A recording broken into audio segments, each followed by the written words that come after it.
اپنے ناظرین کو ہم خبر دیں گے، وزیر اعظم کو امریکی صدر کی جانب سے غزہ کے لیے قائم کیے گئے بورڈ آف پیس میں شمولیت کی دعوت۔ ترجمان دفتر خارجہ کا کہنا ہے کہ پاکستان غزہ میں امن اور سلامتی کے لیے بین الاقوامی کاوشوں میں متحرک کردار ادا کرتا رہے گا۔ پاکستان مسئلہ فلسطین کے پائیدار حل کے لیے اپنی حمایت جاری رکھے گا۔ اسی اپڈیٹ پر تفصیلات لینے کے لیے ہمارے ساتھ ہمارے نمائندگان بھی موجود ہوں گے، لیکن اس پر تجزیہ لیں گے۔ ہمارے ساتھ سینئر تجزیہ کار سید محمد علی موجود ہیں۔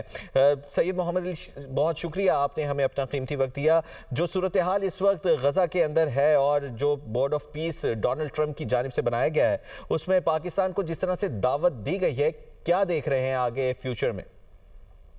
دیکھیے، ثابت ہوتی ہے کہ پاکستان کو دنیا کی طاقتیں جو ہیں وہ ایک بہت ہی اہم اور ملک کے طور پہ گردانتی ہیں، اور اہم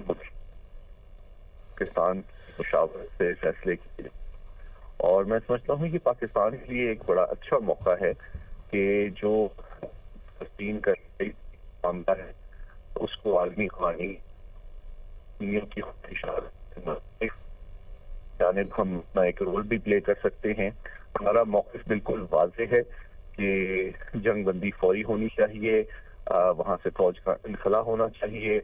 ان انٹرپٹیڈ وہ ریلیف ہے ملکیوں کو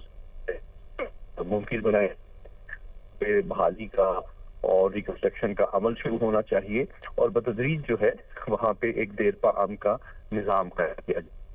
دوستوں، پاکستان کے لیے ایک بڑا موقع ہے کہ وہ کے ساتھ اپنی رائے، اپنا موقف اور اپنا رول پلے کرے گا، اور انشاءاللہ اس سے یہ بھی ثابت ہوتا ہے کہ پاکستان بیک وقت فلسطینی بھائی بہنوں اور عالمی طاقتوں کا اعتماد انجوائے کرتا ہے،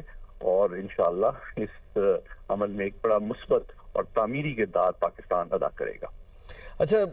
محمد علی صاحب، جس طرح سے پاکستان کو بین الاقوامی معاملات میں شمولیت کی دعوت دی جا رہی ہے اور جس طرح سے امپورٹنس دی جا رہی ہے، جو عالمی اس وقت صورتحال ہے، جس طرح سے پاکستان کو تجویز کے لیے بھی بلایا جاتا ہے، جو امپورٹنس دی جا رہی ہے، اس پر آپ کیا کہیں گے؟ دیکھیں، یہ اس بات کا ثبوت ہے کہ اس وقت پاکستان نے جو ہے اپنی ایک ذمہ دار طرز عمل اور پالیسیاں جو کہ عالمی قانون، عالمی ضابطوں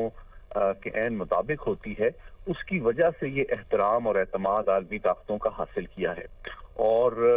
یقینی طور پر پاکستان جو ہے انتہائی محتاط اور ذمہ دارانہ انداز میں تمام جو دنیا کے اہم ترین مسئلے ہیں اس پہ اپنا موقف بھی دیتا ہے، اور مظلوم کے لیے آواز بھی اٹھاتا ہے۔ عالمی قانون جو ہے اس کا علمبردار بھی رہتا ہے۔ اقوام متحدہ کا جو سسٹم ہے، ملٹی لیٹرل ڈپلومیسی ہے، اس میں ایک بڑا کلیدی کردار ادا کرتا ہے، اور بیک وقت مختلف عالمی طاقتیں جس میں امریکہ سر فہرست ہے، اس کا اعتماد اور احترام بھی انجوائے کرتا ہے۔ تو یہ یقینی طور پہ پاکستان کی طاقت، پاکستان کا طرز عمل، پاکستان کی امن پسندانہ سوچ اور جو اصولی موقف ہے، چاہے مسئلہ فلسطین ہو، چاہے مسئلہ کشمیر ہو، کہ اس کو عالمی قانون اور عالمی انصاف کے تقاضوں کے مطابق پرامن انداز میں دیرپا طریقے سے حل کرنا ہی دنیا میں امن و آشتی کو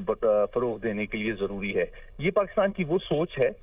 جس کو پوری دنیا اپریشیٹ کرتی ہے، اور مجھے یقین ہے کہ اس موقع سے بھی پاکستان فائدہ اٹھائے گا، اور نہ صرف مظلوم فلسطینیوں کے حقوق اور ان کے مسائل کے حل کے لیے بھی آواز اٹھائے گا، بلکہ جو اہم طاقتیں ہیں ان کے اوپر بھی زور دینے کا موقع ملے گا کہ کس طرح سے ایک دیرپا امن